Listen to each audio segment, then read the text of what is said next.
Bonsoir Emma. Bonsoir Virginie, bonsoir à tous. On commence avec les tensions du côté des formations privées. C'est l'un des dossiers auxquels s'attelle le ministre de l'Enseignement supérieur. Il y a une urgence à faire le ménage, a martelé Patrick Hetzel. Un chantier pour le ministère dans le cadre du budget 2025. Alors le ministre de l'Enseignement supérieur était au micro d'Agathe Lambray sur France Info.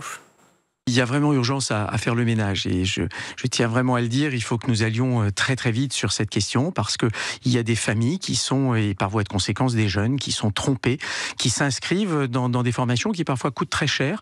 Et donc là, il faut vraiment... Et ce ne sont pas de bonnes formations Un certain nombre d'entre elles, effectivement, ne sont pas de bonnes formations. Il faut qu'on puisse vraiment lutter efficacement et je m'engage là à engager un vrai travail autour... Concrètement, comment D'abord par la mise en place d'un label, de garantie qualitative, et puis ensuite un certain nombre de mesures pour vérifier aussi cette qualité de manière très précise, en regardant par exemple quelle est l'équipe pédagogique présente, et donc faire un travail d'ailleurs en liaison avec ma collègue du ministère en charge de l'emploi et de la formation professionnelle autour de ces questions.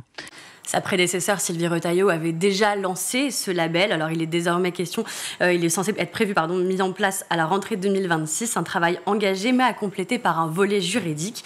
Le message du gouvernement se conclut par cet objectif. Pas un euro d'argent public à une formation qui ne soit pas une formation de qualité. On poursuit avec une plainte contre Nicolas Sarkozy, une plainte qui émane d'une enseignante. Elle est dans la Drôme. Oui, souvenez-vous, il y a quelques semaines, l'ancien président de la République, interrogé sur la fonction publique, envoyait une pique au professeur. On me dit qu'il n'y a pas assez de fonctionnaires dans l'éducation nationale. Mais c'est d'une démagogie invraisemblable. Le statut du professeur des écoles, je ne critique personne, je veux d'ennuyer avec personne. Je dis des faits. C'est 24 heures par semaine, 6 mois de l'année. Il faut dire la vérité maintenant. Nous n'avons pas les moyens d'avoir 1 million d'enseignants. Sortie qui avait fait réagir le corps enseignant, mais Sandrine Faure, elle-même enseignante dans un collège de la Drôme, a décidé de ne pas en rester là. Selon elle, c'est de plus en plus facile de taper sur les fonctionnaires et en particulier sur les professeurs. C'est pourquoi elle entreprend une action en justice. On l'écoute. Si on ajoute toutes les vacances scolaires, il se trouve que ça tombe sur le chiffre de 4 mois et pas de 6. Donc déjà, c'est fortement exagéré.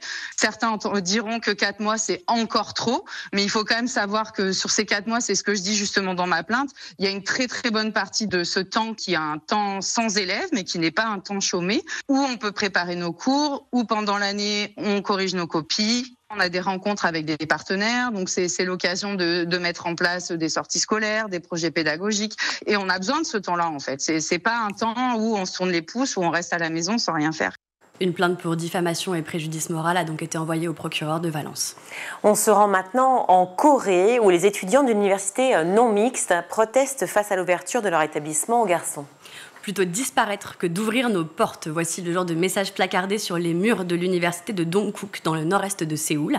Alors, selon Arthur Lafargue, correspondant en Corée du Sud pour le journal Libération, le blocus est organisé dès le 12 novembre, alors que le conseil d'administration aurait décidé d'inclure des élèves masculins, notamment des élèves étrangers, et les élèves s'offusquent. Elles n'ont pas été consultées et tiennent à leur établissement en non-mixité. Alors, ces universités en Corée, elles se font de plus en plus rares et elles ont pourtant une histoire. Elles permettent de contrer la tradition qui veut qu'une famille sacrifie la fratrie pour permettre les études de l'aîné masculin, alors que cet espace étudiant, évidemment, il est considéré comme un espace de libération et d'émancipation pour ses élèves.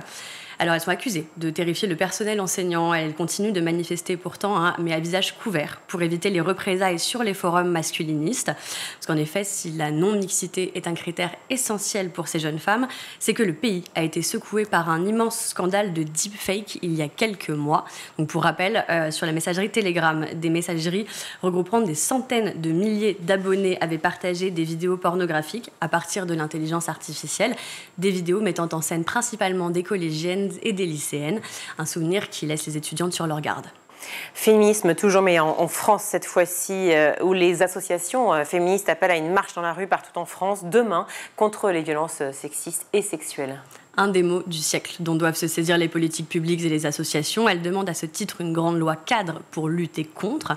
Alors selon l'agence France Presse, chaque jour dans le pays, ce sont 3 femmes qui sont victimes de féminicide ou de tentatives de féminicide. Donc ça, c'est d'après les données 2023 de la mission interministérielle pour la protection des femmes. Un appel à l'initiative de l'association Nous Toutes et les lieux de rassemblement sont à retrouver sur leur site. Du côté de la politique, Salim Assa, la secrétaire d'État chargée de l'égalité femmes-hommes, s'est exprimée sur le sujet de l'inscription du consentement dans la définition pénale du viol. Elle était sur France Info. Nous devons travailler sur cette éducation, sur la culture du viol. Je travaille avec la ministre de l'Éducation nationale pour mettre en place ces fameuses 3 séances de la loi de 2001 pour travailler sur l'éducation des enfants, sur l'apprentissage du consentement, du respect de son corps. Je travaille avec le garde des Sceaux pour faire évoluer le droit, puisque c'est ça, en fait, ce qu'il faut qu'on fasse. Comment faire en sorte... Pour instaurer la notion de consentement, justement, dans la loi ? Vous y êtes favorable ? J'y suis favorable, le garde des Sceaux y est favorable, le Premier ministre y est favorable, le Président de la République y est favorable. Donc nous allons le faire. Alors c'est un sujet sensible. À quelle échéance, oui ? Nous allons le faire en début d'année 2025. C'est un sujet très sensible. Je veux vraiment alerter sur cette prudence. On doit travailler sérieusement, utiliser les bons mots. Aujourd'hui, la notion de viol est qualifiée avec 4 termes dans le droit, qui sont la menace, la contrainte, la surprise et la violence. Mais Gisèle Pelicot, elle a été droguée.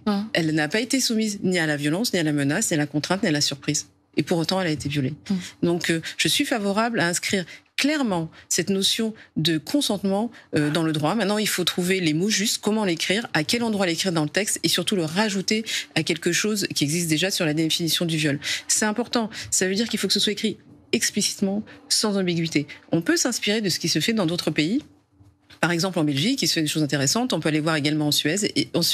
Et c'est ce que fait le garde des Sceaux avec son équipe pour travailler. Et nous allons nous appuyer également sur le travail qui est fait au Parlement, puisque la députée Véronique Rayoton et la députée Marie-Charlotte Garin travaillent sur un rapport. Elles doivent remettre leurs premières conclusions début décembre. Et nous allons travailler ensemble pour regarder quelle est la meilleure façon de modifier le code pénal.